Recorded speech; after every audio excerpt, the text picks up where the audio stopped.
दीवारों के पीछे छुपा है एक जहान, कैद है यहाँ जिंदगियाँ, कुछ अपनी गलतियों से, कुछ किस्मत के हाथों, कुछ हालातों की बेड़ियों में घिरे। कैदियों के लिए हर दिन एक पहेली है, हर रात अनजानी। यहाँ का सन्नाटा भी चीखता है कहानियाँ पुरानी। फिर भी फौलादी दरवाजों के पीछे एक दिल धड़कता है, अधूरी उम्मीदों से भरा हर सुबह वो जगता है। यही मन में सवाल अक्सर उसके रहता है, क्या कोई सुन पाएगा मेरी चुप्पी की पुकार? क्या लौटेगा कभी मेरा छूटा हुआ संसार? नमस्कार, मैं हूं डॉक्टर कंचन नेगी और स्वागत है आप सभी का आपके पसंदीदा कार्यक्रम डॉक्टर कंचन नेगी शो में, जिसका उद्देश्य है देश विदेश से विभिन्न क्षेत्रों में उत्कृष्ट कार्य कर रही शख्सियतों और संस्थाओं को आप सभी से रूबरू कराना। विभिन्न पर्यटक स्थलों के साथ साथ इतिहास, विकास, विज्ञान और चर्चित मुद्दों पर जानकारियां साझा करना और साथ ही सरकार की योजनाओं को आम जनता तक पहुंचाना। और इसी कड़ी में आज हम आप सभी को लेके आए हैं जिला कारागार देहरादून में, जो कि है सिद्धूवाला में। तो चलिए चलते हैं अंदर और जानते हैं क्या कुछ खास है यहाँ पे।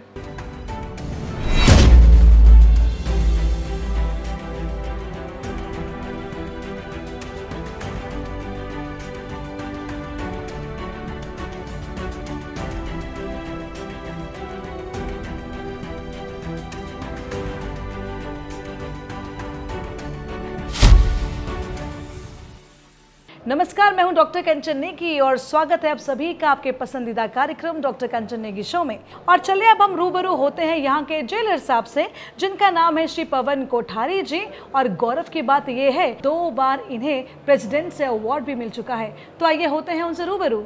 नमस्कार पवन जी। नमस्कार मैडम, हमारे शो में आपका हार्दिक स्वागत, अभिनंदन। सबसे पहले डॉक्टर कंचन नेगी शो में बुलाने के लिए और करने के लिए मैं डॉक्टर कंचन नेगी मैडम का हार्दिक तहे दिल से धन्यवाद देता हूँ। जी बहुत बहुत धन्यवाद आपका। सर पूछना चाहेंगे, आप तो यहाँ पे एज अ जेलर हैं, तो कितना चैलेंजिंग आपको ये टास्क लगता है?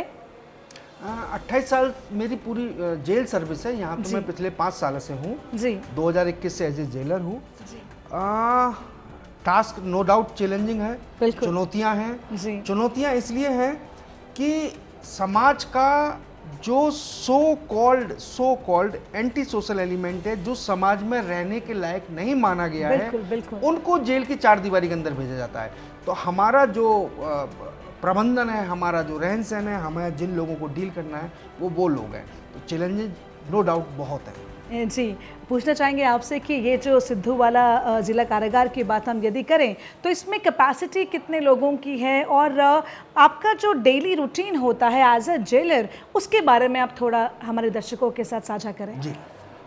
इस जेल की कैपेसिटी 580 प्रिजनर्स की है, जिसकी अगेंस्ट में 1200 प्रिजनर आज बंद हैं। 2008 में ये जेल यहाँ बनी है जी। हमारा शेड्यूल सभी जेल कर्मियों का काफ़ी बिजी रहता है, हेक्टिक रहता है। सुबह हम लोग 6 बजे आते हैं, पहले कैदियों को अनलॉक किया जाता है। काउंटिंग जेल का सबसे प्राइम ऑब्जेक्टिव है कि प्रिजनर जितने हमारे पास हैं वो सही सलामत हैं कि नहीं। पहले काउंटिंग होती है, देन प्रार्थना होती है, देन प्रिजनर अपना दैनिक नित्य कर्मों से निवृत्त होते हैं, देन फिर ब्रेकफास्ट डिस्ट्रीब्यूशन होता है। अब 1200 लोगों का एक आप कह सकते हो कि एक समाज है, हमें हर काम टाइम से करना है, टाइम बाउंड करना है। जैसे शादी ब्याह मैरिजेज में होता है, हमारे पास समय 24 घंटे में ही हर चीज़ मैनेज करनी है, टाइम से करनी है। ब्रेकफास्ट 1200 लोगों को डिस्ट्रीब्यूट करना है। फिर जो लोग योगा क्लासेस चल रहे हैं, विभिन्न कार्यों में, व्यावसायिक गतिविधियों में लगे हुए हैं, वो लोग अपने अपने कार्यों पे जा रहे हैं।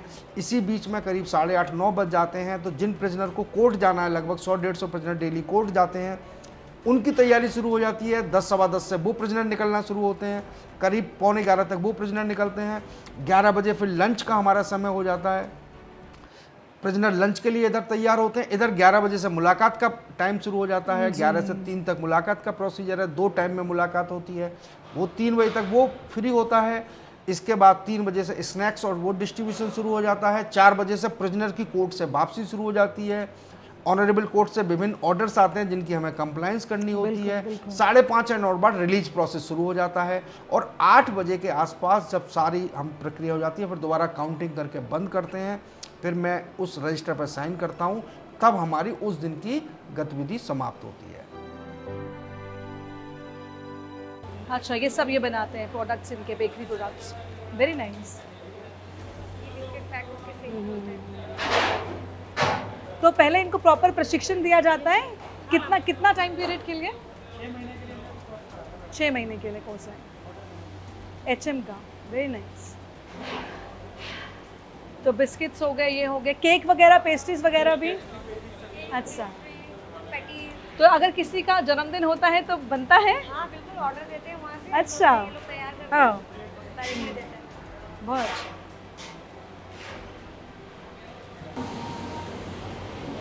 चाय बन रही है अभी, क्या बात। और वो कितनी अच्छी चाय है बिल्कुल। तो ये जैसे हम देख सकते हैं कि क्योंकि नवरात्रे चल रहे हैं और फल फ्रूट जिन कैदियों ने व्रत रखा है तो उनके लिए फल फ्रूट यहाँ पे हैं, बाहर से सप्लाई होते हैं।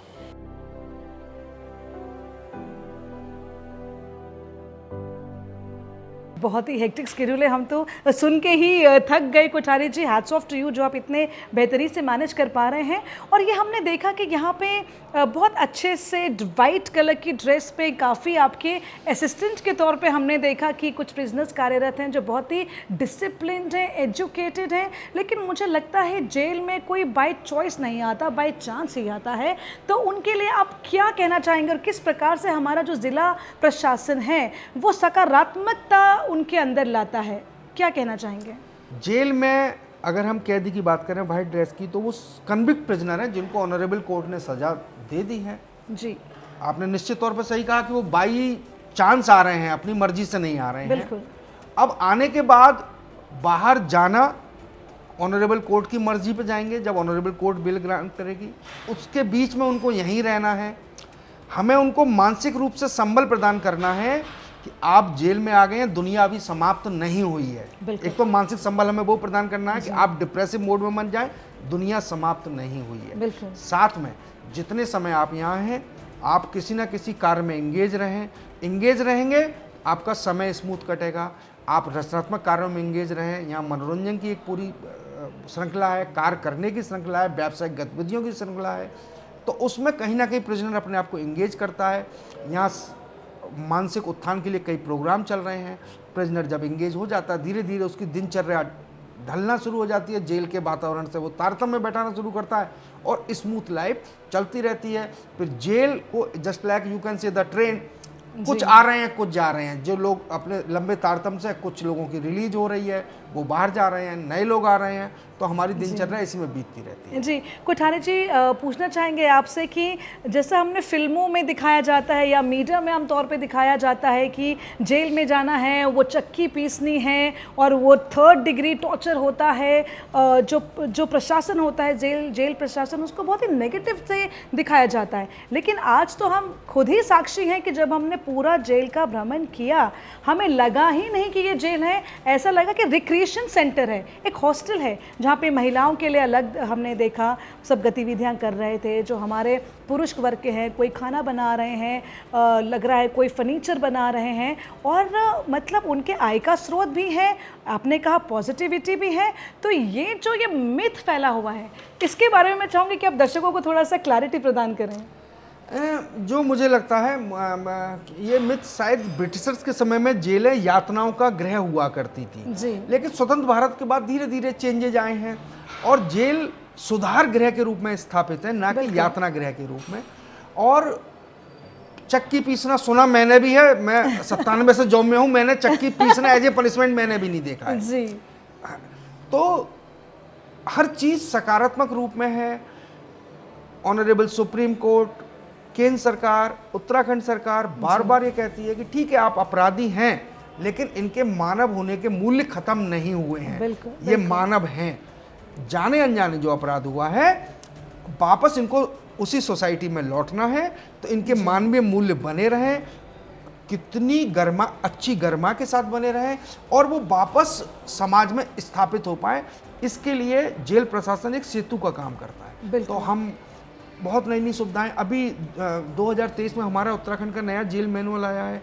अब कैदियों को साल में 2 बार घर जाने की छुट्टी है, फरलो जिसको बोलते हैं, और उसमें वो जितने पीरियड बाहर रहता है वो उसकी सजा में काउंट होता है। ये अपने आप में एक क्रांतिकारी कदम है जिसका यहाँ के कैदी लाभ उठा रहे हैं। जी। और अगर पेरोल की बात करें कि पेरोल में कैदी बाहर जा सकते हैं, वो क्या चीज़ है जेलर साहब? हाँ, पेरोल,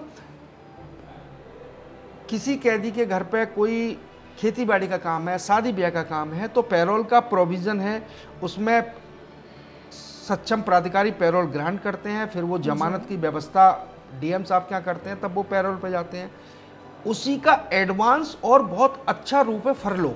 जी। फरलो आजीवन कारावास के कैदियों को मिलती है, जी। जिनकी 5 साल की सजा के रूप में अवधि पूर्ण हो गई है, और फरलो साल में 2 बार मिलती है। सामाजिक मेल मिलाप के लिए मिलती है। पैरोल में कोई ना कोई एक आधार होना चाहिए कि मेरी बेटी की शादी है या कुछ भी है, और पैरोल में जितने समय वो बाहर रहेगा वो पीरियड उसकी सजा में काउंट नहीं होगा। लेकिन फरलो में अगर वो 28 दिन बाहर है तो 28 दिन वो सजा में पीरियड काउंट होगा। तो ये उसका एडवांस और अच्छा रूप है। तो कोठारी जी, अगर कोई प्रिजनर बाहर जाता है तो मॉनिटरिंग कैसे की जाती है, किन से मिल रहा है, क्या है? तो प्रत्येक कैदी के पीछे क्या पुलिस रहती है? मैं अपने अनुभव से इसका व्यावहारिक जवाब दे रहा हूँ। जी। एक सामान्य धारणा है कि एक हत्यारा, एक आजीवन कारावास का बंदी बाहर जा रहा है तो समाज में शायद बहुत कुछ होने वाला है, गलत हो, लेकिन ऐसा नहीं है। जी। 28 साल से मैं देख रहा हूँ पैरोल पे, फरलो पे, बेल पे आजीवन के बंदी जा रहे हैं। शायद 1% भी मेरे पास डाटा नहीं है कि वो किसी दूसरे अपराध में वापस आए। जी कोठारी जी, जो कानून है, कानून मांगता है साक्ष्य, लेकिन आप तो यहाँ पे रहते हैं और आपकी शायद वो पैनी नज़र है, आपको शायद अंदरूनी पता चलता है कि ये इनोसेंट है, ये शायद वो समय ऐसा होगा या किसी कारणवश यहाँ पे आ गया है कोई प्रिजनर। तो ऐसे में कैसा व्यक्तिगत तौर पे, मतलब मैं पूछूंगी अब एज अ जेलर नहीं, तो क्या कुछ सॉफ्ट कॉर्नर रहता है उनके प्रति, जो कि आपको पता है कि ये इनोसेंट है, लेकिन शायद लॉ में, कानून में, कोर्ट के सामने कोई व्यक्ति नहीं पेश कर पा रहा है अपने सबूत, उसको हम कैसे डील करते हैं? 2 चीज़ें, वो भी मैं अपने अनुभव से बिल्कुल सत्य बता रहा हूँ। जी। पहली बात तो मैं अपनी नितांत व्यक्तिगत बात कर रहा हूँ। मैं कभी भी किसी भी कन्विक्ट से, वो जो जेल में आया है, उससे उस मंजर के समय की घटना क्या थी मैं कभी नहीं पूछता हूँ। अगर वो रेप में आया तो मैं नहीं पूछता हूँ कि वो मंजर क्या था जब तुमने रेप किया। वो मर्डर में आया तो मैं कभी नहीं पूछता हूँ, शायद मैं पूछने की हिम्मत नहीं जुटा पाता हूँ। मैं कभी नहीं, आज तक मैंने कभी किसी से नहीं पूछा है। जी। हाँ, मॉनिटर करने की जहाँ तक बात है तो जेल प्रशासन के कुछ क्राइटेरिया होते हैं कि ये कैदी क्या इस जेल में आचरण कैसा है, जेल में किसी गुटबाजी में इन्वॉल्व तो नहीं है, उसको जो ड्यूटी असाइंड की है वो टाइम से अपनी करके टाइम से अपनी सज़ा काट रहा है। तो उसके आधार पर हमें एक जेल प्रशासन को ये मदद मिलती है जानने में कि हाँ भाई, ये इसने बाहर अपराध किया है, ये प्रूव्ड है। हम उसको ना तो हमें उस पर कोई कमेंट हम कर भी नहीं सकते। ऑनरेबल कोर्ट ने सज़ा दिया है, उसको कन्विक्शन हुआ है, लेकिन वर्तमान में ये अच्छी तरह अपनी सज़ा काट रहा है और भविष्य में इसमें अच्छे नागरिक बनने की संभावना है। हम इसी पे विचार करते हैं। तो दर्शकों, फिलहाल अब हम आ चुके हैं ज़िला कारागार देहरादून के एक उस कॉरिडोर में जहाँ पे जो हमारे कैदी हैं वो अपने परिजन से मुलाकात कर रहे हैं। इनके फिक्स टाइमिंग्स होते हैं और प्रॉपर परमिशन के बाद ही जब इनकी पर्ची जाती है, जो परिजन हैं वो जब मुलाकात करने आते हैं, प्रॉपर उनको पर्ची देनी पड़ती है। And after due permission only they are allowed to meet their family members और रिलेटिव्स और फ्रेंड्स। तो आइए हम आपको दिखाते हैं किस प्रकार से यहाँ पे तांता लगा हुआ है परिजनों के मिलने का। आइए देखते हैं।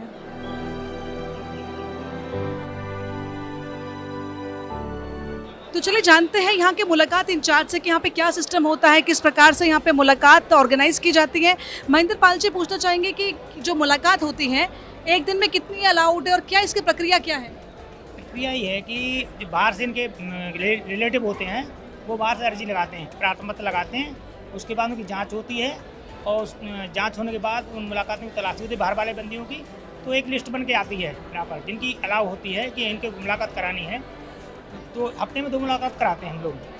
तो जब उन पर्ची आ जाए फिर उसके बाद उन बंदियों को अंदर से हम बुलवाते हैं उन बंदियों को, और अंदर वाले बंदियाँ बुलाए, फिर बाहर तलाशियों के बंदी यहाँ आ जाता है, सामान खर्चों के यहाँ आ जाता है। फिर आध घंटे का टाइम देते हैं, मुलाकात करते हैं, फिर बंदियों को मोहर दे के बाहर निकाल देते हैं। बाहर वाले बंदियों के सबके हाथ में स्टैम्प लगाई जाती है, जिससे पहचान में नहीं रहे कि हमारा बंदी अंदर का है बाहर का है।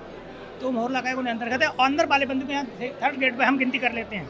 ये इस समय हमारे 60 बंदी आए हुए हैं कि यहाँ मौजूद हैं अथवा नहीं है। तो 60 बंदी गिनती करने के बाद में हम उन बंदियों को उनके मुलाकाती को बाहर जाने देते हैं। अगर बाय द वे कन्फ्यूजन होता है कि कम पड़ रहा है तो उन्हें तलाश करते हैं कि ऐसा नहीं कि हमारा बंदी को बाहर चला गया हो, कोई चूक ना हो जाए हमसे, इसलिए पहले बंदी को अंदर गिनती करते हैं, उसके बाद हम इन बंदी को मुलाकाती को बाहर निकालते हैं। तो क्या उनके परिजन उनके लिए खाने के लिए या बाकी चीज़ें कपड़े वपड़े ला सकते हैं इस मुलाकात से? भाई नाट क्यों नहीं, कपड़े ला सकते हैं, खाने दे सकते हैं, जैसे फल फ्रूट वगैरह ये चीज़ें हैं, इनके लिए साबुन तेल वगैरह ये अपने परिजनों से ला सकते हैं। उसकी भी प्रॉपर चेकिंग होती है तभी अलाउड होता है? हाँ भाई नाट क्यों, गेट पाके सबसे पहले तलाशी होगी उनकी, सामान की चेकिंग होगी, कैमरे लगे हुए, कैमरे के सामने तलाशी होती है, उसके बाद ही इनको सामान दिया जाता है।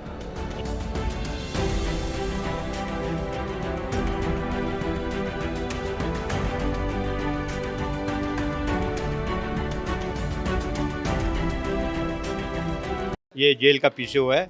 यहाँ पर प्रत्येक बंदी अपने सप्ताह में 5 दिन बात कर सकता है, 5 मिनट के लिए। 5 मिनट। और यदि किसी के घर में कोई इमरजेंसी है और बातचीत करना आवश्यक है और 5 मिनट से ज़्यादा टाइम एक्सीड होता है तो उसके लिए क्या प्रावधान है? ऐसा सॉफ्टवेयर में कोई प्रावधान ही नहीं कि यहाँ से दोबारा हो सकता है। एक बार जो करेगा वही तुरंत ही होगा, नहीं तो उसके बाद कट जाएगा। तो ऑटोमेटिकली 5 मिनट के बाद फ़ोन कट जाए? और ऑटोमेटिक ही कट जाएगा ये 5 मिनट के बाद। तो जैसे कि हम देख सकते हैं ये पीसीओ की मशीन इस प्रकार से यहाँ पे कस्टमाइज़ की गई है जिसमें टाइम भी रिफ्लेक्ट होता है। 5 मिनट के बाद ऑटोमेटिकली डिस्कनेक्ट हो जाएगा और साथ ही साथ जिससे बात हो रही है, जिसके नाम पे वो सिम है, उसका नेम बाकायदा पूरा फ्लैश होगा। कोठारी जी, हमने बात की कि यहाँ पे बहुत सारी रिक्रिएशन एक्टिविटीज़ होती हैं, तो जो आप ड्यूटीज़ असाइनिंग की बात करते हैं तो मुझे लगता है कि आप तो एज अ जेलर भी हैं और आपके अंदर वो क्षमता भी है कि हर किसी का व्यक्तित्व पढ़ के आप व्यक्तित्व के अनुसार उनकी ड्यूटी लगाते हैं। तो उसके लिए कितना समय आपको चाहिए होता है पहचानने के लिए कि किसकी ड्यूटी कहाँ लगाई जाए? नहीं, मैं अकेले जेल मैनेजमेंट एक टीम वर्क है। जी। हमारी एक पूरी टीम है, तो हमारे पास इंफॉर्मेशन स्टेप बाय स्टेप आ रही है, अंदर से इंफॉर्मेशन है, नहीं साहब ये बंदी बहुत अच्छा काम कर रहा है तो साहब ठीक है, तो फिर हमने दूसरे उससे फीडबैक लिया, नहीं साहब मुलाकात भी आ रही है, इसके लोग मिलने आ रहे हैं। फिर 30 जगह से फीडबैक आ गया कि साहब ये तो जो है बैरक से फीडबैक आया, बैरक में हमारे जो होते हैं जानकारी देने वाले कि सर ये तो बहुत आराम से रह रहा है, अन्य कैदियों को भी समझा रहा है। तो हमारे पास फीडबैक कई जगह से आना शुरू हुआ पूरी टीम के रूप में। फिर हमारे पास आया, हमने उसको देखा तो कुछ हमारे पैरामीटर होते हैं कि हाँ भाई अनुशासित रह रहा है, मुलाकात रेगुलर आ रही है, इसका रुझान क्या है। मेरा उससे बात की हमने, साहब मेरा ये रुझान है, तुम ये काम करोगे? बोले करेंगे। महीने 15 दिन के लिए उसको ट्रायल पे लेते हैं, परफॉर्म अच्छा करता है तो फिर उसको आगे काम जी।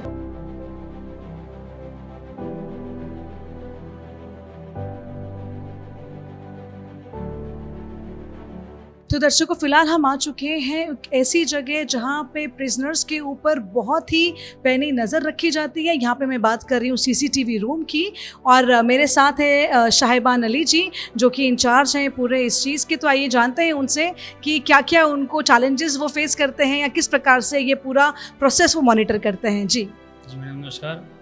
मैडम ये हमारे जेल में 129 कैमराज लगे हुए हैं और इस पर 24 घंटे हम निगरानी रखते हैं और दिन में हमारे पास 2 बंडी राइटर भी हैं जो हमारी हेल्प करते हैं। यहाँ पर जो भी यहाँ पर गतिविधियाँ होती हैं हम उसको नोट भी करते हैं।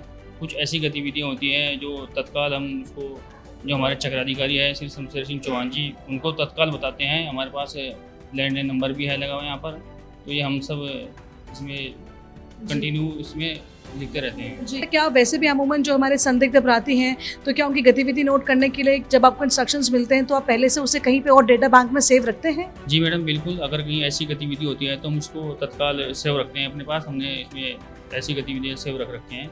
जी, और जैसे हम बोलते हैं कि जो हमारे प्रिजनर है अगर उनका ओवरऑल परफॉर्मेंस यहाँ पे अच्छा रहता है, सबसे व्यवहार कुशल वो रहते हैं तो उनकी सज़ा भी कम की जाती है। तो सीसीटीवी के माध्यम से भी क्या उनकी गतिविधियों को of the record, on the record पूरा कंट्रोल और मॉनिटर किया जाता है? बिल्कुल मैडम, सीसीटीवी से उन पर हम निगरानी रखते हैं बिल्कुल, और जिसकी अच्छा काम करता है कोई उसको जेलर साहब हमारे द्वारा प्रोत्साहित भी करते हैं उसको।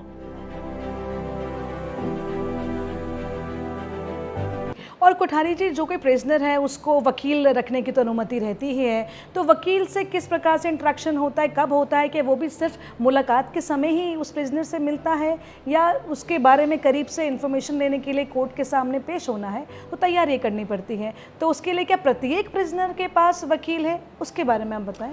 अब वकील एडवोकेट फैसिलिटी भारत सरकार बहुत ध्यान दे रही है जी, ऑनरेबल सुप्रीम कोर्ट बहुत ध्यान दे रही है जी। एक हर जिले में DLSA का एक ऑफिस है, वहाँ से वकील अलॉट होते हैं। जिस समय प्रिजनर जेल में आता है, at the time of admission हम उससे पूछते हैं क्या आप वकील अपना हायर कर लोगे या आपकी आर्थिक स्थिति नहीं है, हम हायर करें। जी। वो कहते हैं आप हायर करो, तो हम डीएलएसए को तुरंत उसकी एप्लीकेशन भेजते हैं, अगले दिन वकील अलॉट हो जाता है। अब वकील अलॉट हो गया, उसके बाद डीएलएसए की तरफ से पैनल एडवोकेट डेली यहाँ आते हैं, जी। उनसे मिलते हैं। इसके अलावा 2-3 एनजीओ काम कर रहे हैं, वो भी एडवोकेट के टर्न फिक्स हैं, वो आते हैं। इसके अलावा हाई कोर्ट में भी अपील लगती हैं, वकील high court legal service committee से मिलता है। प्रिजनर कहता है हमें उस अपने एडवोकेट से वीडियो कॉल से बात करनी है, हम तुरंत रिक्वेस्ट भेजते हैं और वीडियो कॉल से ही बात कर रहे हैं। इवन सुप्रीम कोर्ट के एडवोकेट हमारे पास रिक्वेस्ट भेजते हैं, हमें अपने क्लाइंट से बात करनी है, हम वीडियो कॉल से बात कराते हैं। तो वो फैसिलिटी बहुत अब बढ़ गई हैं। कोई भी प्रिजनर ये नहीं कह सकता कि मैं अनडिफेंडेड हूँ, कोई भी नहीं कह सकता। जी, कोठारी जी कहते हैं कि समाज की सबसे जो अहम धुरी है वो शिक्षा है। तो यहाँ पे कुछ लोग होंगे जो शिक्षित नहीं होंगे, उनको भी हमने अभी अपने भ्रमण के दौरान देखा कि प्रिजनर्स में से ही कोई एक व्यक्ति ने बड़े अच्छे से हिंदी टू इंग्लिश लिखा था, बाल मतलब हेयर, और बहुत अच्छा लगा देख के छोटे छोटे शब्दों को। तो उन्होंने कहा कि मैम हम पढ़ाते हैं बच्चों को, तो जो महिलाएं हैं या तो प्रेगनेंसी के टाइम पे यहाँ हो तो उनकी डिलीवरी के बारे में क्या प्रोसेस है। दूसरी बात, जो बच्चे यहाँ पे होते हैं तो कहा जाता है कि भविष्य में उनका फ्यूचर ना खराब हो जाए, क्योंकि गलती अगर माता या पिता ने की है तो बच्चों को उसकी सज़ा ना मिले। उसमें आपका जो कारागार का प्रशासन है ये कैसे उसमें कोऑर्डिनेट करता है? जेल मेलों के अनुसार एक माँ अपने बच्चे को 6 वर्ष की उम्र तक रख सकती है, बशर्ते वो ये चाहे कि साहब मैं बाहर अपना, मेरा कोई नहीं है उस बच्चे की देखभाल के लिए। एक माँ 6 वर्ष तक रख सकती है। जी। तो जनरली 4 या 5 या 6 बच्चे हमारे यहाँ हमेशा रहते हैं। ऑनरेबल सुप्रीम कोर्ट की, भारत सरकार की, राज्य सरकार की हमेशा डायरेक्शन है कि वो नॉर्मल बच्चे के रूप में ट्रीट होंगे, क्योंकि वो अपराधी नहीं है। बिल्कुल। हमने उनका आंगनबाड़ी में रजिस्ट्रेशन कराया हुआ है। हमारी जेल में जो कन्विक्ट प्रिजनर है वो बाहर LT ग्रेड की टीचर थी, वो उनको पढ़ाती हैं। जी। क्रैच बना हुआ है, उनको हर खेल कूद की सुविधा उपलब्ध कराते हैं। अभी हमने और एक कदम आगे जाके अपने हमारी जो IG मैम हैं वो काफ़ी सकारात्मक रुख वाली हैं। यहाँ से 3 किलोमीटर पीछे झाझरा में विज्ञान धाम है, जहाँ विज्ञान की गतिविधियाँ खेल कूद के माध्यम से सिखाई जाती हैं। 7D मूवी है। हमने अपने जेल के 4 बच्चों को विज्ञान धाम में, वो साइंस सिटी में संपर्क किया। उन्होंने कहा हम फ्री ऑफ कॉस्ट दिखा देंगे, बच्चों को विजिट करा देंगे। फिर हमारी महिला सिपाही गई, उन बच्चों को वहाँ घुमा के लाई। यानी बाहरी दुनिया से भी हम संपर्क का प्रयास कर रहे हैं। अभी हमारा प्लान ये है, अब मौसम बढ़िया हो गया, कि हम उनको मॉल में घुमाने भेजने का प्लान है। यानी बच्चों को नॉर्मल दुनिया वो जी सके, एक सामान्य बच्चे के रूप में जी सके, वो हमेशा हम प्रयास करते हैं। जी, और हम कहते हैं कि फ़िज़िकल एक्टिविटी बहुत ज़रूरी है। तो जैसे हम वॉलीबॉल की बात करें, हमने देखा वॉलीबॉल कोर्ट है, आपका बैडमिंटन कोर्ट है, और लूडो भी कुछ लोग हमको खेलते हुए नज़र आए। तो क्या भविष्य में ऐसा कुछ हो सकता है कि जो हमारा प्रिजनर बहुत अच्छा परफॉर्म करे, उनको हम स्टेट में या आगे नेशनल में उन गेम्स में भी उनको प्रमोट कर सकते हैं? बिल्कुल। इंडियन ऑयल कॉरपोरेशन का CSR के तहत एक प्रोजेक्ट चल रहा है, खेलो इंडिया, और उन्होंने हमारे यहाँ ट्रेनिंग दिलवाई थी। उद्देश्य यही था कि पहले इंटर जेल कंपटीशन हो, तो उस पर हम धीरे धीरे काम कर रहे हैं। वॉलीबॉल की टीम हमारी तैयार हो रही है, हमारी चेस की टीम तैयार हो रही है, और बैडमिंटन की टीम तैयार हो रही है। योजनाएं हैं, जैसे जैसे सरकार से निर्देश मिलेंगे उस पर हम आगे निश्चित तौर पर काम करेंगे। ये जो बैरिक अभी हम ये पीछे देख रहे हैं, तो बैरिक की जो संख्या है, ये टोटल कितने बैरिक हैं यहाँ पर? इसके अंतर्गत में 8 बने गए हैं। 8 बने गए। तो जैसे कि स्कूल में सेक्शन डिवाइड होते हैं कि A B C D, उसी प्रकार का ये चलता है? इसी प्रकार से, जैसे 5A 5B 5C 5D 6A 6B 6C 6D, इस तरह से भी डिवाइड है ये। तो क्या हम अंदर जाके देख सकते हैं? देखिए आप। जी।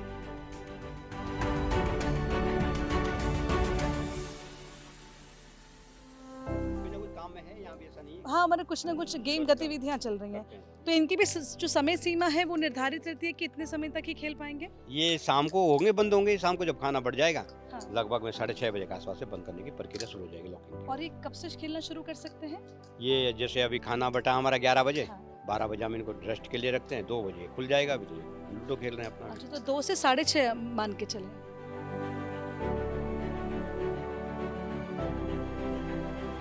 और यहाँ पे जेल में स्वास्थ्य सुविधा की यदि बात करें तो हमने हॉस्पिटल भी विज़िट किया था, तो हमने देखा था कि कुछ जो हमारे प्रिजनर्स हैं उनको बहुत अच्छे से ट्रीट कर रहे थे। डॉक्टर साहब से भी हमने बात करी।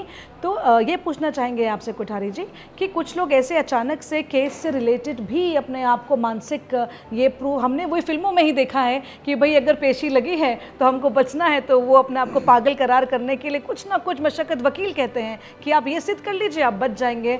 तो अगेन मिथ है कि ये असलियत में भी होता है? नहीं, ऐसा प्रयास जरूर करते हैं, लेकिन ऑनरेबल कोर्ट हर चीज़ उनको पता होती है। हमसे मेडिकल मांगते हैं क्या इसकी स्थिति है। कुछ कैदियों ने इस तरह का प्रयास किया भी है कि नहीं साहब पागल हैं। ऑनरेबल कोर्ट कहती है हम एम्स से इसका मेडिकल परीक्षण कराएंगे। हमने मेडिकल 1-1 महीने रख के मेडिकल परीक्षण कराया, वहाँ पे ये साबित हुआ कि नहीं साहब ये नहीं है। तो इस तरह का प्रयास जरूर करते हैं जी, लेकिन सफलता नहीं मिलती है। तो दर्शक अब हम पहुंच चुके हैं ज़िला कारागार सिद्धोबाला देहरादून के हॉस्पिटल में। तो चलिए हम आपको दिखाते हैं कि किस प्रकार से हमारे कैदियों को बेहतरीन से बेहतरीन स्वास्थ्य सुविधा मिलती है। आइए नज़र देते हैं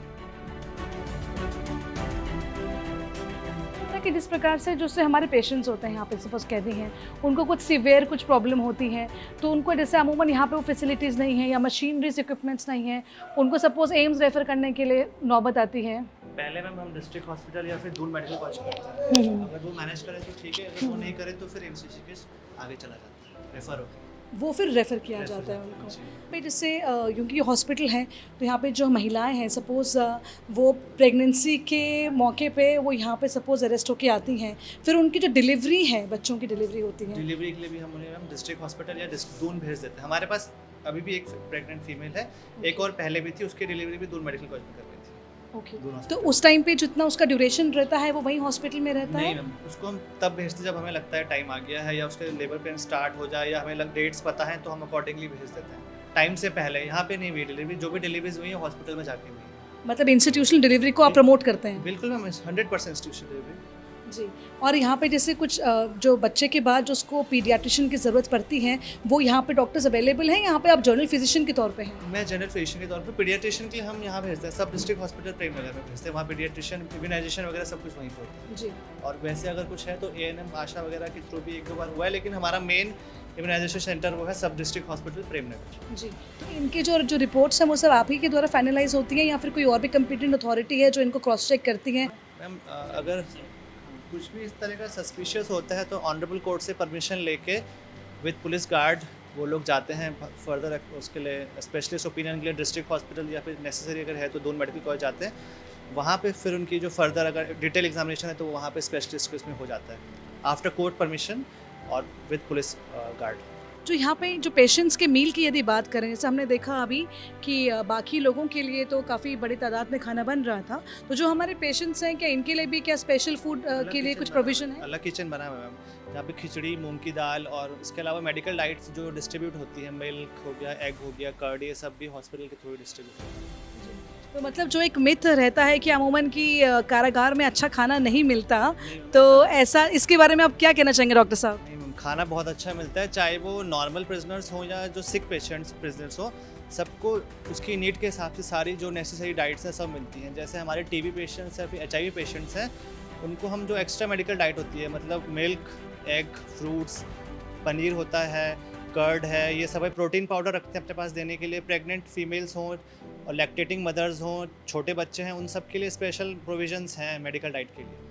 पूछना चाहेंगे कि इससे अमूमन जो प्रिजनर्स हैं, तो स्ट्रेस एक ऐसी डिजीज़ कहेंगे या कहेंगे ऐसी प्रॉब्लम है जो बहुत कॉमन हो रही है, और अमूमन इस तरीके के माहौल में बहुत ज़्यादा स्ट्रेस से हर कोई गुजरता है। उसमें क्या होता है कि आगे जाके डिप्रेशन के शिकार हो जाते हैं, जिससे कि हमारा पूरा जो पर्सनालिटी है वो डिटोरेट होने लगती है। तो उस चीज़ के लिए आप कैसे डील करते हैं डॉक्टर साहब? मैम एक तो यहाँ पे योगा प्रोग्राम डेली मॉर्निंग में 1-1.5 घंटे का योगा सेशन चलता है, उसमें जो विलिंग है वो सब आते हैं और हमें लगता है तो हम खुद से भी भेजते हैं। इसके अलावा एक गिरीवाला मैडम है, वो आके यहाँ पे हीलिंग की क्लास लेती हैं और अलग अलग काउंसलर्स वगैरह आते रहते हैं। ऐसे ही हमारे हेल्थ डिपार्टमेंट से ही डी एडिक्शन के लिए भी एक कैंपेन चलता है, पर मंथ आके वो यहाँ पे काउंसलिंग करते हैं और उनको च्युइंगम जो आपका आता है वो सब डिस्ट्रीब्यूट करते हैं डी एडिक्शन के लिए, निकोटेक्स जो आता है। उसके अलावा भी पर मंथ यहाँ पे साइकियाट्रिस्ट की 2 बार विजिट होती हैं और वो भी अपना नॉर्मल पेशेंट देखने के बाद at the end of the जो नशे वाले हैं या इस तरह के स्ट्रेस से डील कर रहे हैं, उन सबका छोटा सा काउंसलिंग सेशन भी होता है। कोठारी जी, आपके कंप्यूटर लैब की बात करना चाहेंगे और जो खूबसूरत सा रेडियो स्टेशन आपने बनाया हुआ है, ये हमने एक मूवी में देखा था जिसमें जब संजय दत्त अंदर होता है तो मुन्ना भाई एमबीबीएस की तर्ज पे मुझे लगता है कि यहाँ पे जब संजय दत्त अंदर थे तो रेडियो उन्होंने में काफ़ी अपने दिल की बात कहते थे, और यहाँ पे भी उसकी तर्ज पे हमने बहुत सुंदर एक रेडियो स्टेशन देखा। आपके रेडियो जॉकी देखिए जो मेरे ख्याल से एक शख्स ब्लाइंड भी हैं लेकिन बहुत टैलेंटेड है, क्रिएटिव है, आवाज़ में उनके बहुत दम है और दिल की बात बड़ी सरलता से, सहजता से वो दूसरे तक पहुंचाते हैं। कितना ज़रूरी आप मानते हैं ये सब एक्टिविटीज़ का होना? और हमारा जो ये ज़िला कारागार सिद्धू वाला है, मुझे लगता है कि it is one of its kind, जहाँ पे लोगों को आना चाहिए और देखना चाहिए कि टैलेंट क्या चीज़ है। क्या कहना चाहेंगे? ठीक है, अपराधी है लेकिन हुनर तो हर किसी में होता है। बिल्कुल। एज ए जेल प्रशासक और हमारी टीम हम यही सोचते हैं कि कैसे इसके हुनर का सदुपयोग करें। जी। जब नारंग जी की आप बात कर रही हैं, वो सिर्दोष प्रिजनर हैं और 2 लोग और उनके हैं, वो तीनों लोग कन्विक्ट प्रिजनर हैं।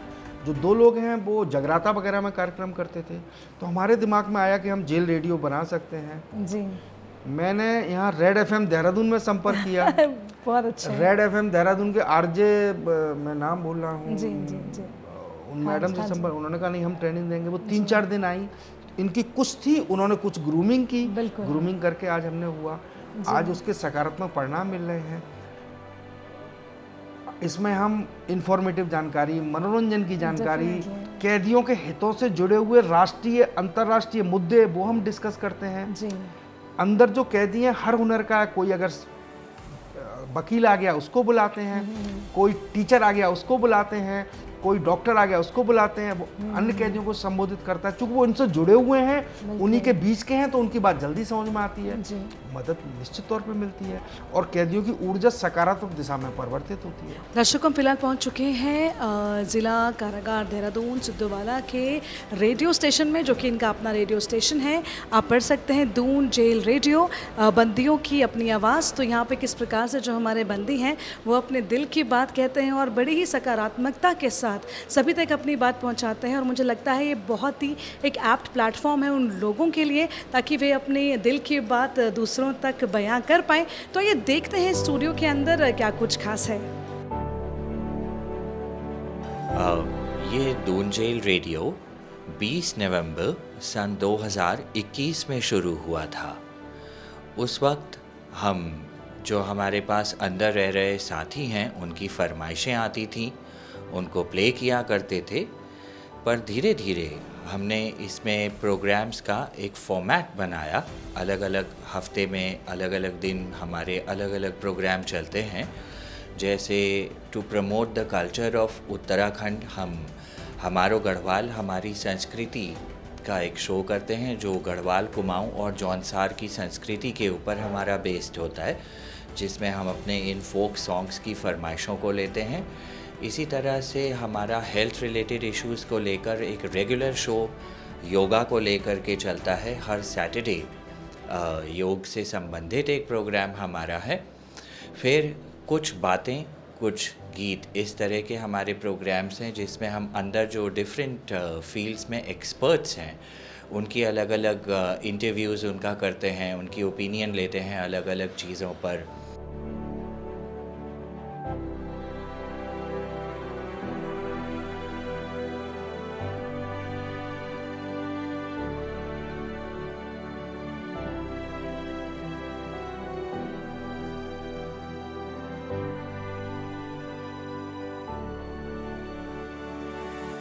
और कोठारी जी, कभी ऐसा हुआ है कि यहीं पे अगर गुटबाजी हुई या 2 क्रिमिनल्स हैं जो एकांत रूम की यदि बात करें तो वहाँ पे कहा जाता है कि जो संदिग्ध क्राइम करने वाले होते हैं उनको रखा जाता है, या जो ड्रग्स वाले होते हैं उनको रखा जाता है। तो सपोज़ वो सज़ा काट रहे हैं, फिर कुछ ऐसा कारागार के अंदर कुछ ऐसा कभी हुआ हो आपके संज्ञान में, फिर उनको सज़ा क्या और एड ऑन हो जाती है या कैसे डील करते हैं? हाँ, जेल में रहते हुए अगर आप अपराध करेंगे उसकी लिस्ट है कि ये अपराध जेल अपराध की श्रेणी में आता है जी। अगर वो इस तरह का कार्य करते हैं, हम एफआईआर दर्ज कराते हैं, सज़ा उनकी ऐड ऑन हो जाती है। लेकिन ईश्वरीय कृपा से मैं राज्य बनने के समय से उत्तराखंड में हूँ, सन 2000 से पहले से हूँ जी। उत्तराखंड बहुत शांत प्रदेश है बिल्कुल, और यहाँ वो हार्डकोर क्रिमिनल नहीं है जो अन्य राज्यों में हमें देखने को मिलते हैं। तिहाड़ में है, यूपी में वो नहीं है। तो हमें सकारात्मक कार्य करने के लिए समय बहुत मिल जाता है। अदरवाइज हमारी ऊर्जा वहाँ भी खर्च बहुत ज़्यादा होती है। तो ईश्वरी कृपा है कि यहाँ पे उत्तराखंड में इस तरह की चीज़ें नहीं हैं, बहुत कम। जेल डिपार्टमेंट और पुलिस डिपार्टमेंट बिल्कुल अलग है जी। पुलिस का काम अपराधी को पकड़कर शहर से दूर 21-21 फीट ऊंची जहां दीवार है वहां पहुंचाना है। ये पुलिस का काम है कि भाई ये समाज में रहने लायक नहीं है जी जी।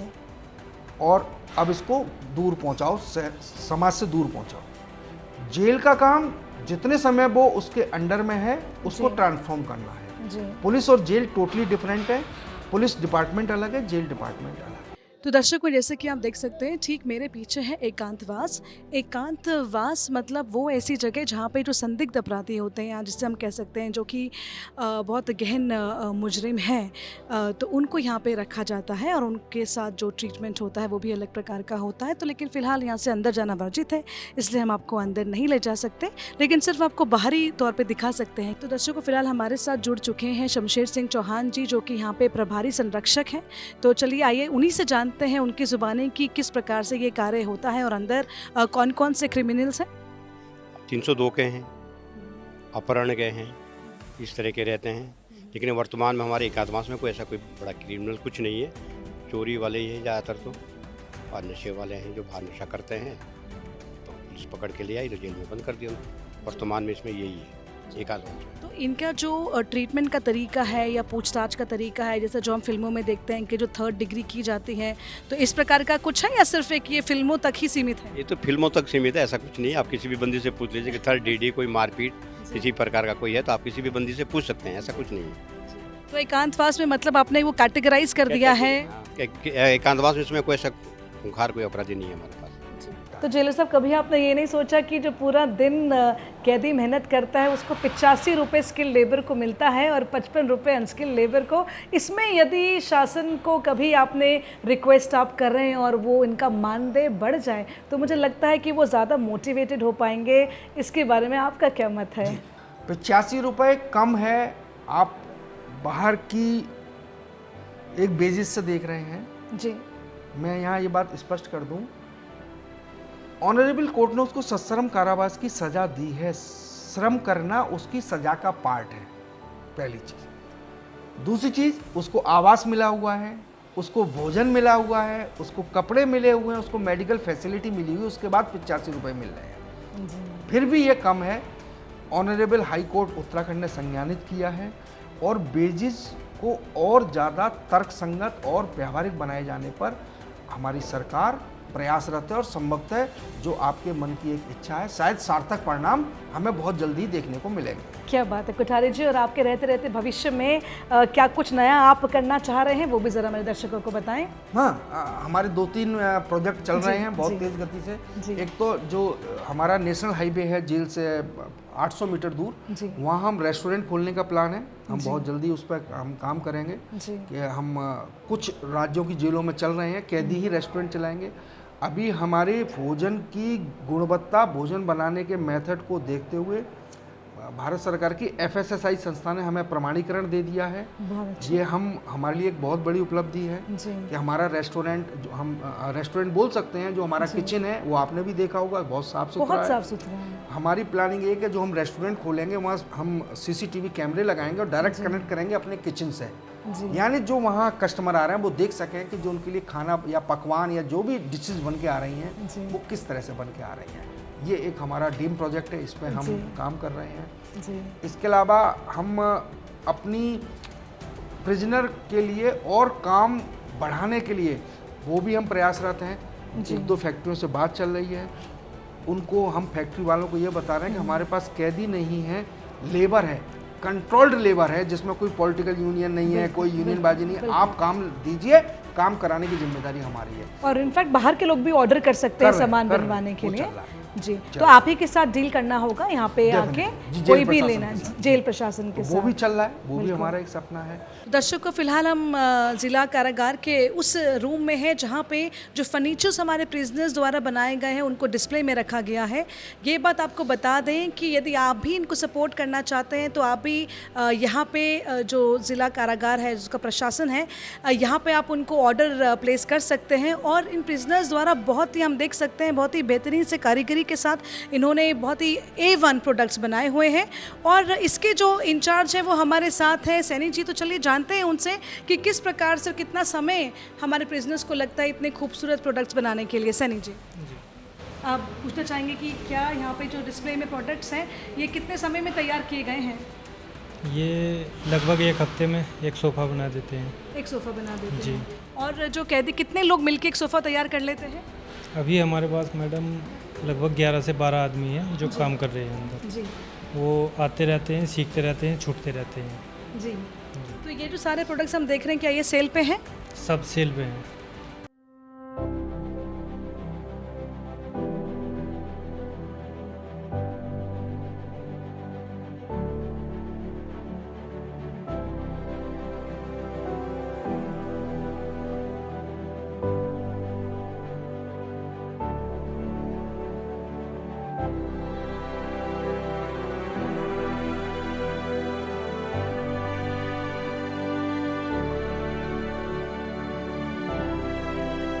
आठ 9 साल बचे हैं जी। मेरे जेल सर्विस के। मैंने कभी सोचा नहीं था कि जो है यहाँ ज़िंदगी बीतेगी, लेकिन जो मेरा सपना है, अल्टीमेट सपना है, अल्टीमेट सपना है, हो सकता है कि मेरी नौकरी के दौरान पूरा हो, मेरे बाद हो, लेकिन होगा ज़रूर। मुझे विश्वास है कि जेल में रहते हुए कैदी इतनी आजीविका कमा सके कि उसकी पत्नी और बच्चे आराम से अपना जीवन यापन कर सकें, उनको अपराध की राह पर ना आना पड़े। ऐसा मैं सोचता हूँ, ये होगा ज़रूर। आजीविका उनकी इतनी ज़रूर बढ़ जाएगी कि ठीक है, मैंने अपराध किया है, मैं जेल में आ गया हूँ, मैं सज़ा काट रहा हूँ, लेकिन मेरी पत्नी और मेरे बच्चे परेशान ना हो कि तुम अब गलत राह पे बच्चों मत जाना, तुम्हारे फीस की व्यवस्था मैं जेल में रहते हुए कर रहा हूँ। ये मेरा सपना है और मुझे उम्मीद है कि ज़रूर पूरा होगा। बिल्कुल कुठारे जी। और ऐसा कोई इंसिडेंट जब हैंग टू डेथ का ऐसा कुछ हुआ हो जब आपकी आंखों में आंसू आए हो किसी प्रिजनर को लेके? हाँ, कई बार हुआ है। वैसे कई इंसिडेंट हैं, दिन रात होते रहते हैं। मैं कल्पना में मैं आपको, आप भी कल्पना करेंगी तो आपकी आंखों में आंसू आ जाएंगे। कन्विक्ट प्रिजनर के परिजनों की डेथ पर जेल सुपरिंटेंडेंट को पावर है कि अंतिम संस्कार में पुलिस कस्टडी में वो उसके घर चला जाए। बिल्कुल। कन्विक्ट प्रिजनर, हमारी जेल में 300 कन्विक्ट हैं, 900 अंडर ट्रायल हैं। अंडर ट्रायल ज़्यादा हैं। अंडर ट्रायल के प्रिजनर में हमें पावर नहीं है, ऑनरेबल कोर्ट को पावर है जी। अब ऐसे कई इंसिडेंट्स हुए। आप एक इंसिडेंस ले लीजिए कि सैटरडे को सुबह किसी अंडर ट्रायल प्रिजनर की माँ की डेथ हो गई है। उस दिन सेकंड सैटरडे है, अगले दिन संडे है। अब वो ऑनरेबल कोर्ट बंद है। वो एक माँ जिसने मुझे जन्म दिया, मैं बड़ा ही क्रूअल अपराधी हूँ, लेकिन मैं अपनी माँ जिसके गर्भ में 9 महीने रहा, मैं अंतिम दर्शन के मृत्यु के समय हम जा नहीं पा रहे क्योंकि वो मैं अंडर ट्रायल हूँ, आज कोर्ट बंद है। यद्यप आज बहुत संवेदनशीलता आ गई है, जब ऑनरेबल कोर्ट के पास ऐसे मैटर जाते हैं वो संडे या छुट्टी के दिन भी सुनवाई करते हैं और आदेश भी आता है, कभी कभी नहीं आता है तो हम वीडियो कॉल से उसकी माँ के अंतिम दर्शन कराते हैं। लेकिन सोच के रूह कांपती है कि भगवान ना करे ऐसा बुरा समय किसी के पास आए। बिल्कुल। सिद्धू वाला जो जेल है वो बाकी अन्य जेल से कैसे बेहतर है? मैं अपनी जेल की तारीफ करूं ये तो खैर बाहर के लोग कहें तो मुझे ज़्यादा अच्छा है जी। वो यहाँ के कैदी बता सकते हैं कि कैसे बेहतर है। लेकिन एज ए जेलर जी, हमारी टीम की हमेशा कोशिश होती है कि जेल में कैदी जब तक यहाँ है सकारात्मक रूप से अपनी वो जीवन यापन करे। बिल्कुल। हमारी व्यावसायिक गतिविधियां जो चल रही हैं उसमें इंगेज हो, पैसा अर्न करे और अपने घर भेजे, जिससे कि उसकी पत्नी की आजीविका चल सके, बेटों की फीस जमा हो सके। इसके लिए जेल प्रशासन भरकस प्रयत्न करता है। हमें उसका फ़ायदा आपने कहा सिद्धू जेल अलग है, वो इसलिए भी अलग हो जाती है कि हम राजधानी में बैठे हुए हैं। जी। प्रेजेंट हेडक्वार्टर हमारे जेल प्रेमिसिस में ही है। बिल्कुल। हमारी कोई भी समस्या होती है उसका डिस्पोजल बहुत जल्दी हो जाता है, उसका निदान बहुत जल्दी हो जाता है। हमारी रेस्पेक्टेड आईजी मैम हमारे रीच में रहें, हम कभी भी उनसे प्रार्थना करते हैं, हमारी ग्रीवेंसेस जल्दी सुन ली जाती है, उसका फ़ायदा हमारे कैदियों को ज़रूर मिले। कोठारी जी, हमें उम्मीद है कि आपके रहते रहते ज़िला कारागार सिद्धूवाला और ज़्यादा बुलंदियों को छुए। हम स्वच्छता की बात करें, हम मैनेजमेंट की बात करें, हम मॉनिटरिंग की बात करें, हम पॉजिटिविटी देने की बात करें, हम चारों तरफ लाइवलीहुड की बात करें कि किस प्रकार से आप हैंड्स ऑन एक्सपीरियंस आप हमारे प्रिजनर्स को देते हैं। और एक मैं तो कहूँगी कि आपकी एक्सटेंडेड फैमिली लग रही है मुझे कोठारी जी। ऑफ कोर्स मुझे ये बिल्कुल भी नहीं लग रहा कि हम जेल में बैठे मैं घर पे कम रहता हूँ, घर पे केवल सोने जा रहा हूँ। मैं सुबह से लेकर रात तक तो यहीं रहता हूँ, घर पे सोने ही तो जाता हूँ। बिल्कुल। अदरवाइज तो मेरा पूरा दिनचर्या यहीं बीतती है और इन्हीं के बीच बीतती है। बिल्कुल। और इतना अच्छा मुझे लगा कि आपने कहा कि यहाँ पे जो भोजन बनता है इतना अच्छा है मैडम कि मैं भी यहाँ पे खाता हूँ, तो ये बहुत ही अच्छा हमें लगा। और दर्शकों, ये हमारे साथ थे कोठारी जी, जिनसे हमने इतना सब कुछ जाना हमारे ज़िला कारागार सिद्धूवाला के बारे में।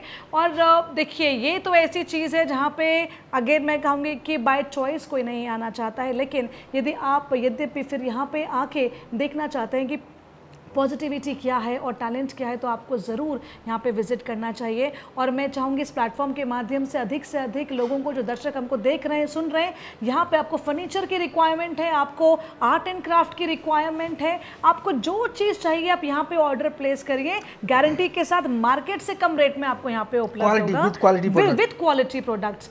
Thank you madam, thank you very much. Uttarakhand heritage media की टीम जो आज जिला कारागार सिद्धूवाला के भ्रमण पर आई थी, उन्होंने जेल में जो बंदियों के खान पान और रहन सहन से संबंधित जो है गतिविधियों को देखने के लिए पूरे कारागार का भ्रमण किया है।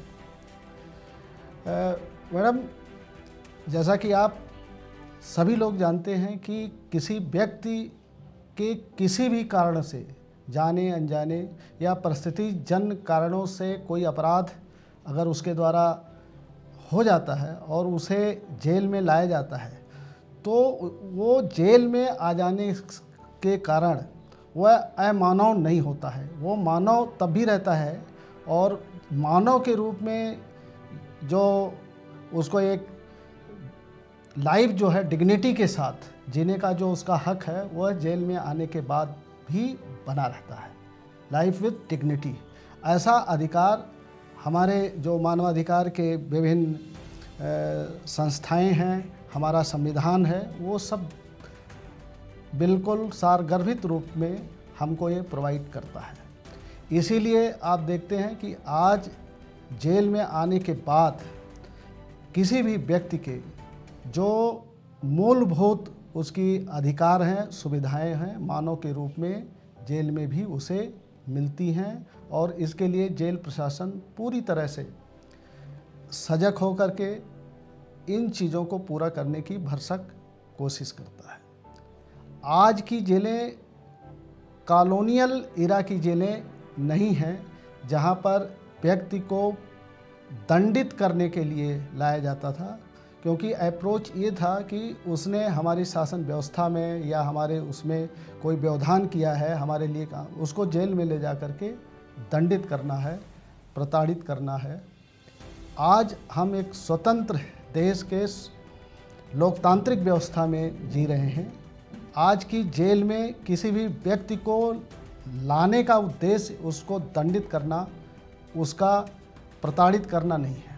अगर कोई व्यक्ति आज जेल में आया है तो वह कोई न कोई अपराध किया है, कोई न कोई उससे त्रुटि हुई है, कानून का उसने उल्लंघन किया है, उसके लिए वो जेल में लाया गया है। आने वाले समय में हमारा यह प्रयास होगा कि जो भी व्यक्ति कारागार में किसी भी कारण से एक बार आ गया है, तो वह जब दोबारा बाहर जाए यहाँ से सीख करके, तो उसे दोबारा कारागार के अंदर आने की आवश्यकता न पड़े, ऐसा हमारा प्रयास होगा। Thank you. नमस्कार ma'am. Doctor Kanchan Negi show में आपका हार्दिक स्वागत, अभिनंदन। मैम, आप उत्तराखंड की पहली महिला आईजी कारागार हैं। सबसे पहले तो पूछना चाहूँगी कैसे महसूस करती हैं आप, इतनी चैलेंजिंग पोस्ट आपके पास है मैम। ये तो फ़ख्र की बात है कंचन जी कि आज आपसे रूबरू होने का मौका मिला। और जहाँ तक मैं अपने कारागार विभाग में पोस्टेड हूँ तो ये मेरे लिए बहुत सौभाग्य की बात है कि शासन ने मेरे पे विश्वास किया। बिल्कुल। और ईश्वर की कृपा से अब मैं लगभग जो है 2-2.25 साल से इस पद पर तैनात हूँ। जी मैम, चाहे हमारे देश के जो माननीय प्रधानमंत्री जी हैं या हमारे प्रदेश के युवा यशस्वी मुख्यमंत्री श्री पुष्कर सिंह धामी जी हैं, सभी वुमेन लेड डेवलपमेंट की बात करते हैं। बड़ा फ़क्र होता है कि महिलाएं हमारी सशक्त हों। तो हमारे अगर हम ज़िला कारागार की बात करें, कुछ महिलाएं हैं, उनको भी आपके तत्वाधान में बहुत ज़्यादा एम्पावर किया जा रहा है। मैं चाहूँगी उसके बारे में आप थोड़ा बताएं, किस प्रकार से महिलाओं को यहाँ पर सशक्त किया जा रहा है। ये बात सही है कि उत्तराखंड में धीरे धीरे जो है आपने देखा ही होगा बिल्कुल कि विभिन्न विभागों में हर पद पर, चाहे नीचे के पद हों या सीनियर लेवल पे हों, हर जगह पे जो है महिलाओं का काफ़ी सिलेक्शन हुआ है। और यहाँ तक कि जो है आप लोगों ने देखा कि टॉप लेवल पे भी जो है, अगर यूपीएससी वगैरह या कई उसमें देखा हो तो महिलाएं ही उसमें जो है नंबर 1 में भी आ रही हैं। बिल्कुल, है ना? तो जहाँ तक विभाग की बात है कि आज के दिन में हमारे पास महिलाएं यद्यपि पोस्टेड कम हैं कारागार विभाग में, लेकिन जो जेल में बंदी के रूप में हमारे पास है काफ़ी महिलाएं हैं। तो उनको डे फर्स्ट से किस तरीके से जो है उस माहौल पे उनको एडजस्ट होना है, क्योंकि चाहे जिस भी कारण से हो, जिस परिस्थिति में हो, वो लोग कारागार में आ गई हैं, तो हमारी जिम्मेदारी बनती है कि उनको जो है जेल में कम से कम ठीक से वो लोग रह पाएँ, सुकून से रह पाएँ, अपनी जो एनर्जी है उस चीज़ को पॉजिटिव वे में ले पाएँ, और कोई भी मतलब इस तरीके की कोई हरकत ना करें कि कल के दिन जो है कारागार विभाग को और शासन को जो है उसमें जो है दिक्कतें हो। बिल्कुल। गुंजियाल मैम, 1987 बैच की आप अधिकारी हैं। उस समय से लेके आज के समय में क्या सकारात्मक बदलाव आपको नज़र आते हैं, यदि हम अपने उत्तराखंड के कारागार की यदि बात करें तो?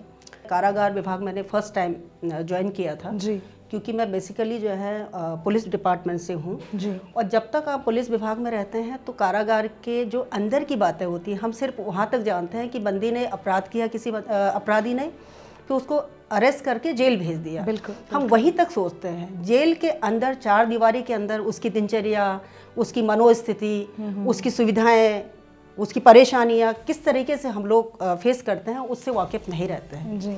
तो वर्ष जो है 2022 में जब 6वें महीने में मैं यहाँ पे आई थी और उसके बाद मेरे कारागार के काम को देखा, उसका निरीक्षण किया, लोगों से रूबरू हुई, यहाँ के अधिकारी, कर्मचारी, सभी लोगों से जब बातचीत हुई, तब जाके फिर यहाँ की जो परेशानी है, यहाँ की जो पेचीदगियाँ है, जो यहाँ के चैलेंजेस हैं, उस चीज़ को हम लोगों ने फेस किया। और आज जो है डे बाय डे हम लोग कोशिश करते हैं कि वो हम किस तरीके से धीरे धीरे उस चीज़ को दुरुस्त कर पाएँ। और जब उत्तराखंड बना था और आज पहले से अब जो है बहुत सारे चेंजेज हुए हैं जी। शासन के स्तर पर, माननीय विभिन्न न्यायालयों के आदेश के क्रम में और भारत सरकार के निर्देश के आधार पर भी बहुत सारी चीज़ें जो है पॉजिटिव चीज़ें हुई हैं और लगातार ये जो है आगे बढ़ता जा रहा है जी।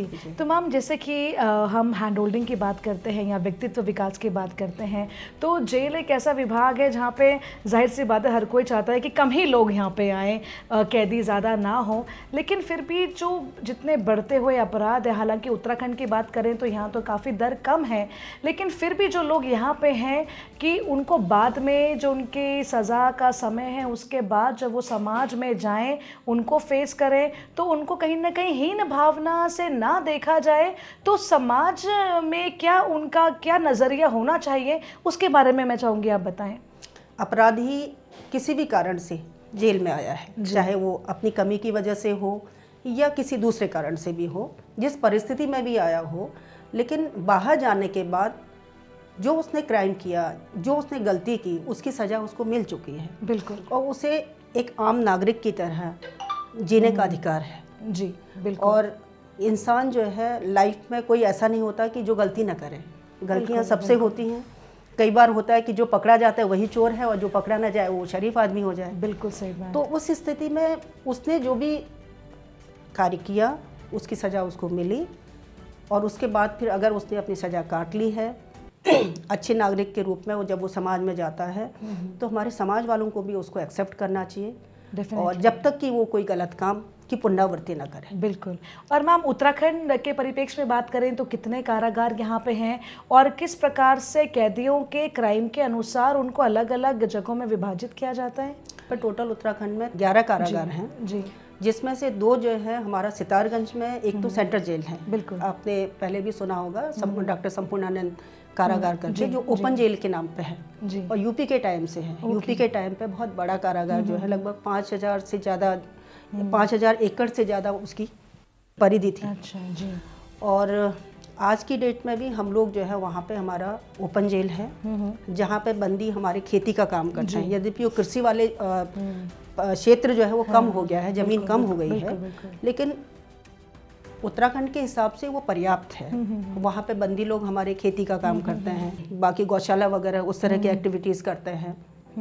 दूसरा सेंट्रल जेल है, क्योंकि किसी भी स्टेट में वहाँ के जो कैदी हैं उसके हिसाब से सेंट्रल जेल होना बहुत ज़रूरी होता है। सेंट्रल जेल का रोल ये होता है कि वहाँ पे जो भी सजा याफ्ता बंदी हैं, आजीवन कारावास या 7 साल से ऊपर की जिनकी सज़ा हो जाती है, तो उनको जो है फिर एक जगह वहाँ पे रखा जाता है। और जब उनको एक जगह रखते हैं तो उनके कौशल विकास से संबंधित, उनके एक्टिविटीज़ के संबंध जो है वो काम हमारे निरंतर चलते रहते हैं। तो मेरा सेंट्रल उत्तराखंड शासन का जो है एक सेंट्रल केंद्रीय कारागार जो है सितारगंज में है और ओपन जेल है। तो एक तरीके से 2 कारागार वहाँ पे काम कर रहे हैं। और वहाँ पे बंदी लोग जैसे जैसे बंदियों को, जैसे हर कारागार में जो बंदी हैं उनको जब सज़ा हो जाती है तो सज़ा के बाद फिर हम लोग वहाँ पे उनको शिफ्ट करते हैं। जी, तो एज आईजी कारागार मैम, आपके यदि हम कार्य क्षेत्र की बात करें तो आपका जो डेली रूटीन में जो वर्क रहता है वो क्या रहता है? जहाँ तक मेरा रूटीन का है आईजी कारागार का, तो वो ऑफिस वर्क है जी, कि आपको 10 to 5 कहिए या जो भी आपके काम की आवश्यकता के हिसाब से समय का जो है कोई सीमा नहीं रहती है। और बाकी जो है फिर आपके सारे कारागारों में विजिट करना हो, वहाँ के वेलफेयर से संबंधित देखना हो, स्टाफ के वेलफेयर का देखना हो, जो भी एक प्रशासक का जो काम होता है वो सारी चीज़ें हम लोग देखते हैं। और साथ में जो है जो भी कंस्ट्रक्शन से संबंधित है कि कारागार, कई जिलों में ऐसा है कि अभी भी नए हमारे कारागार जो है बनने हैं। पुराने कारागार कई जगह ऐसे हैं कि जिनकी स्थिति जो है जीर्ण शीर्ण हालत है, आवासों की स्थिति ठीक नहीं है। तो ऐसे ही कई प्रोजेक्ट हैं जिस चीज़ को हम लोग धीरे धीरे आगे बढ़ा रहे हैं और कर भी रहे हैं। जी, और मैम जो प्रिजनर्स की सेफ्टी और सिक्योरिटी की यदि बात करें तो उसके लिए हमारे उत्तराखंड का जो जेल प्रशासन है वो क्या कदम उठाता है? मैम, आज की डेट में तो कोई भी चीज़ छुपा नहीं है। सबसे बड़ी बात यह है कि हर कारागार में जो है हमारे सीसीटीवी कैमरा लग गए हैं। जी जी। तो हर बैरक को जो है एक ऑब्जर्वेशन में रहता ही है कि कई बार हो जाता है कि भाई बंदी के साथ किसी और बंदी ने कोई मारपीट की घटना कर दी, या फिर जो है किसी कर्मचारी ने जो है उसके साथ अत्याचार किया। जैसे एक मिथ है कि लोग कहते हैं कि भाई कारागार के अंदर का तो जो है गलत चीज होती है, बंदियों के साथ बहुत अत्याचार होता है, मारपीट होती है, ये करते हैं, खाना ठीक से नहीं, 3rd डिग्री वाली बात मैम, टॉर्चर। तो हमें उसकी ज़रूरत ही नहीं है। आज तो ह्यूमन राइट कमीशन से लेके हर चीज़ इतना ज़्यादा एक्टिवेट हो गया है, तो हर आदमी जो है सोचता है कि किसी भी तरीके से जब तक बंदी अंदर है वो कुशल रहे, स्वस्थ रहे, और अपने काम में अगर कोई हुनर है तो वो व्यस्त रहे। बिल्कुल, बस, और सकुशल वो यहाँ से चला जाए। जी। और मैम, हमने सुना है कि बहुत अच्छा कॉन्सेप्ट हमारे सरकार का है, उत्तराखंड सरकार का, कि जो जेल के कैदी हैं वो इंटर जेल कंपटीशन भी आप लोग कराते हैं। उससे उनका जो व्यक्तित्व विकास भी होता है और जिस क्षेत्र में वो अच्छे हैं उसमें वो और ज़्यादा बेहतरीन से कार्य भी करते हैं, फोकस भी करते हैं। अभी यहाँ पे जो है इस चीज़ को हम करने की कोशिश कर रहे हैं, लेकिन उतना मतलब उस स्तर पे हम लोग नहीं जा पाए हैं अभी। जी। बस इतना है कि जेल के अंदर ही हम करते हैं इंटरनल, और एक जेल से दूसरे जेल का जो है वो कंपटीशन अभी हम लोगों ने स्टार्ट नहीं किया है। जी। और मैम, आने वाले समय में क्या कुछ नया आपके मस्तिष्क में है, क्या कुछ नया आप करना चाहते हैं? चाहे हम सिद्धूवाला की बात करें पर्टिकुलरली, यहाँ तो हमने स्वयं विजिट किया है, और जो बाकी के जेल हैं, तो क्या कुछ नवाचार आप करना चाहते हैं मैम? ये चाहती हूँ कि हम लोगों का जो फर्नीचर है जो देहरादून जेल कर रहा है, वैसे ही बाकी जेल वाले भी जो है उस चीज़ को करें। और हर जेल वाले किसी एक प्रोडक्ट को, जैसे सीएम सर का है कि एक जिला एक One प्रोडक्ट district, या one वन product डिस्ट्रिक्ट का, वन हाँ प्रोडक्ट जी। वाला, उसी तरीके से हमारे जेल में भी कुछ इस तरह की खासियत हो कि अलग अलग जेल वाले कुछ न कुछ करें। तो इसी क्रम में जो है मेरा जो सेंट्रल जेल है सितारगंज का, सितारगंज में जो है काफ़ी एक्टिविटीज़ मतलब हो रही हैं, बिल्कुल, जिसमें आपने यहाँ पे देखा हो कि जो रेडीमेड शर्ट सिलाई कर रहे हैं, बिल्कुल, है ना। तो वैसे ही वहाँ पे दूसरी एक्टिविटीज़ हो रही हैं, जिसमें मिंडा फाउंडेशन है, वो वहाँ पे जो है जो गाड़ियों के हार्नेस होते हैं, तो उस चीज़ का असेंबलिंग वाला काम कर रहे हैं। आप कभी वहाँ जाएंगी तो आप खुद उससे जो हो जाएंगी। और बाकी ग्रीनरी के उसमें हो या बाकी और चीज़ें, बहुत सारी चीज़ें जेल की तरफ आप ध्यान दोगे तो काम की कोई कमी ही नहीं है। आपके पास टास्क चलते जाते हैं, टास्क आपको बैरकें बढ़ानी है क्योंकि बंदी ज़्यादा है, बैरक बनाना है, हॉस्पिटल्स नहीं है तो हॉस्पिटल आपको करना है, बिल्कुल, रोड टूटी फूटी है तो उसको ठीक करना है, कर्मचारियों के आवास खराब है तो उनको ठीक करना है, तो लंबी लिस्ट है। तो चलते चलते मैम हमारे दर्शकों के लिए संदेश। मेरा सभी से ये अनुरोध रहेगा कि जो भी बंदी कारागार में आता है वो समाज में आकर किसी भी हुनर को, किसी भी काम को करने की क्षमता रखता है तो उसको मौका दिया जाए, उसमें जो है प्रेजुडिस होकर उसके साथ बिहेव न किया जाए, उसको मौका दें तो वो भी एक अच्छा इंसान बनकर जो है समाज में अन्य लोगों की तरह ही आगे बढ़ सकता है। मैम आपने इतना बहुमूल्य समय हमको दिया, उसके लिए बहुत बहुत धन्यवाद। हमारे दर्शकों का भी बहुत बहुत धन्यवाद, जुड़े रहें हमारे साथ। तो दर्शकों, ये था हमारा एपिसोड सिद्धूवाला जिला कारागार के ऊपर। मुझे उम्मीद है आपको हमारा ये एपिसोड हमारे बाकी एपिसोड्स की तरह बेहद पसंद आया होगा, और इस उम्मीद के साथ कि डॉक्टर कंचन नेगी शो की टीम फिर हाजिर होगी अगले शनिवार रात 9 बजे सिर्फ उत्तराखंड हेरिटेज मीडिया पर। चलते चलते कहना चाहूँगी, वक्त बदलेगा ज़रूर, हर कैदी के मन में ये उम्मीद सदा रहे, उनके भीतर का इंसान हमेशा अमर रहे, गलतियों से सीखे और नया सफ़र वो शुरू करें, दीवारों के पीछे भी सूरज उनके लिए फिर से मुस्कुरा कर खिले। नमस्कार।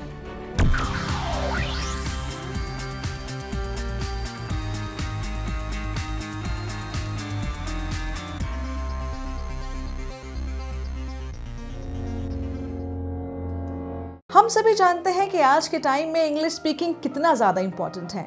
तो क्या आप भी इंग्लिश सीखना चाहते हैं, फर्राटेदार इंग्लिश बोलना चाहते हैं, अच्छे अच्छे अंग्रेजी के मुहावरों के साथ साथ आम बोलचाल में भी अंग्रेजी का प्रयोग करना चाहते हैं, अपने कॉन्फिडेंस और व्यक्तित्व यानी पर्सनालिटी का विकास करना चाहते हैं, या अपने अंग्रेजी लेखन को और बेहतर बनाना चाहते हैं, या फिर प्रोफेशनल कम्युनिकेशन स्किल्स सीखना चाहते हैं, आप स्कूल, कॉलेज या कॉम्पिटिटिव एग्जामिनेशंस के लिए इंटरव्यू स्किल्स और ग्रुप डिस्कशंस में पारंगत होना चाहते हैं, तो चाहे आप विद्यार्थी हैं, वर्किंग प्रोफेशनल या house maker, we are here to make your communication skills way better. Summer batch के लिए संपर्क करें doctor Kanchan Negi, founder ebullient English international institute, Dehradun.